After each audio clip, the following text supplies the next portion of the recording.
il y a une petite urgence parce que il y a un typhon qui arrive à Okinawa. Donc ça peut être un petit peu problématique parce qu'on peut se retrouver, parce qu'en plus on a réservé un hôtel à 1h30 au bord de la mer.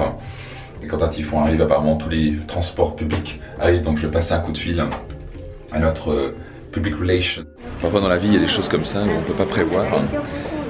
Quand on parle d'un typhon, c'est parfois on peut avoir notre propre typhon dans notre propre vie. Et il faut faire avec, donc il faut commencer à anticiper, il faut faire avec, il faut rester positif et se dire comment je peux tourner ça en opportunité. Est-ce que j'y vais quand même, est-ce que je prends le risque quand même. Finalement on a décidé de partir pour Okinawa. On va voir comment ça va se passer en plein milieu d'un typhon. Mais voilà, on va expérimenter ce que c'est un typhon. Exciting. Il y a partout qui parlent français, c'est une langue en fait hyper parlée. J'ai trouvé une japonaise qui parle français un petit peu. Ah non, c'est chinoise.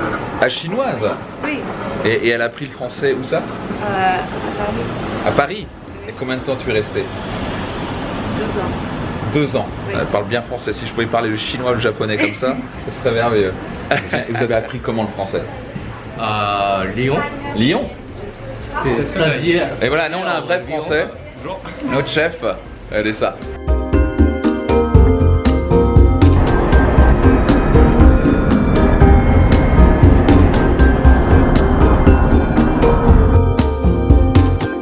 Donc c'est parti pour Okinawa.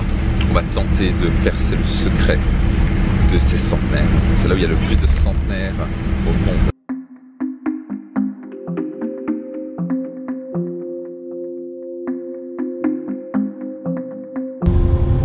Chemise des îles, nature tropicale, on se croirait à Hawaï. On rentre, on paye immédiatement, on vous demande où vous allez, vous avez un ticket et vous êtes contrôlé. Là les gens font confiance. On arrive, on rentre, il n'a aucune idée quel est vraiment arrêt il a peut être fait, est-ce qu'il ne peut pas se rappeler de tout le monde. Et les gens arrivent et payent en sortant. En disant voilà je suis rentré à ce niveau-là, à l'arrêt numéro 4 et je sors à l'arrêt numéro 18 par exemple. Donc les gens ont tendance à se faire confiance ici. Et je vais vous partager un principe essentiel dans la vie.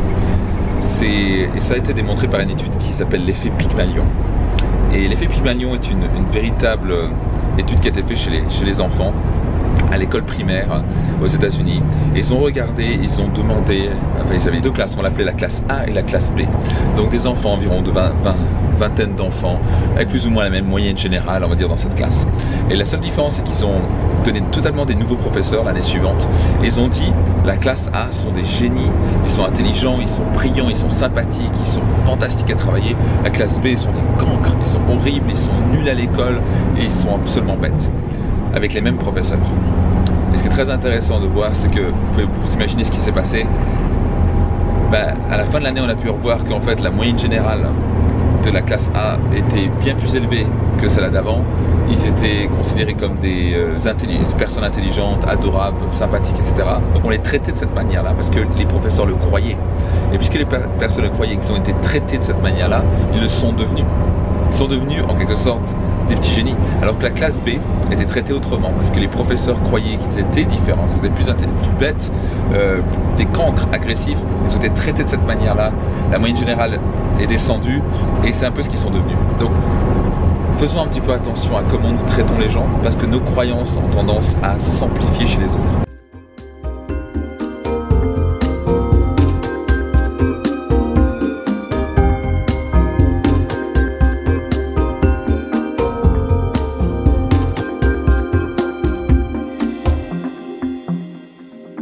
De l'hôtel nous a gentiment amené dans un petit magasin. Pour être sincère, je mange tellement sainement donc c'est un peu compliqué, mais j'avais oublié qu'on n'avait pas de restaurant ce soir donc on doit prendre quelque chose à manger rapidement. On va essayer que ce soit le plus simple possible, et puis demain il y aura quand même un restaurant, donc je vais trouver quelque chose de ça. On va se faire un bon petit dîner, tranquillement, à bonne franquette. Et puis c'est très reposant après Tokyo d'être dans une nature aussi belle. Et puis on a une surprise pour vous demain, on a surtout une surprise aussi qu'on voudrait se faire. Donc ça va dépendre du temps, donc je pense que ça va être absolument extraordinaire. Donc soyez certains d'être connectés demain. Si vous avez aimé cette vidéo, appuyez sur le bouton j'aime. Abonnez-vous à ma chaîne, partagez cette vidéo, comme ça d'autres personnes peuvent bénéficier de nous suivre en tour du monde. Je vous dis tout le meilleur et on se dit à demain.